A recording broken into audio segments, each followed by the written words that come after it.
Good morning, this is Dwayne, and we've been doing a series of videos about music theory called Good Stuff You Really Ought to Know About Music. And one thing you really ought to know about music is that there are 3 chords which are really 12 chords.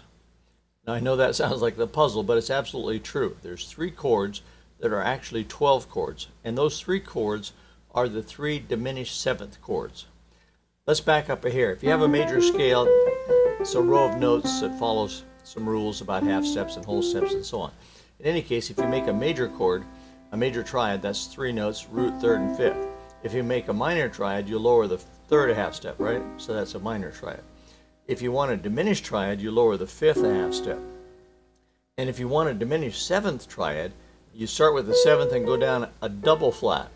So C diminished 7th looks like that. That note, I guess you can think of it as A if you want to when you're playing, but I think of it as B double flat because it's really the 7th double flatted. In any case, that's one of the 3 chords that you need to learn that suddenly become 12 chords when you know all 3 chords. Okay? Still sounds confusing, doesn't it? Now take that chord and slide each note up a half step. You see that? That's a diminished 7th chord too, but it starts on C sharp. It's a half step higher, but it's exactly a half step higher, mathematically exactly the same. And you slip up a half step. Now if you take that chord and slip up a half step again, what do you have? You have the 3rd chord, don't you? This is different than the 1st chord and different than the 2nd chord. So that's the 3rd chord. But if you slide up another half step, what do you have?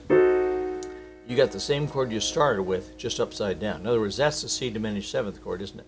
I just have the C on top instead of on the bottom. You see that?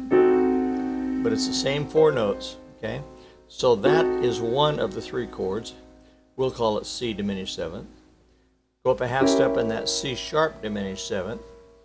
Go up a half step and that's D diminished 7th. Go up a half step and we're back to C diminished 7th, aren't we? However, we could call it E flat diminished 7th, and we'd be right. In other words, it has more than one name, doesn't it?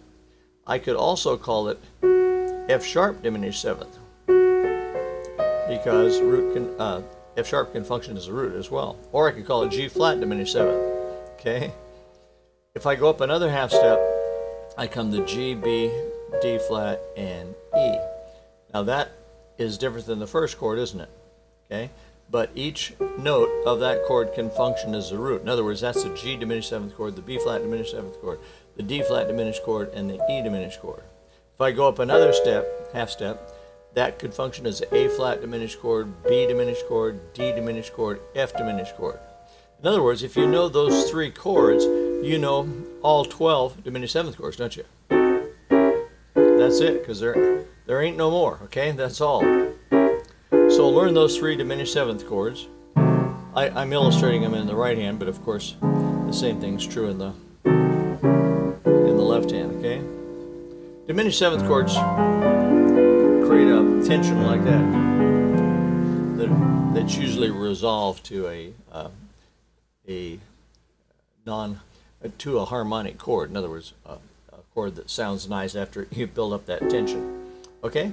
So that's it for today. 3 chords that can function as 12 chords. So we'll see you again tomorrow with another good stuff you ought to know about music. So see you then. Bye-bye for now.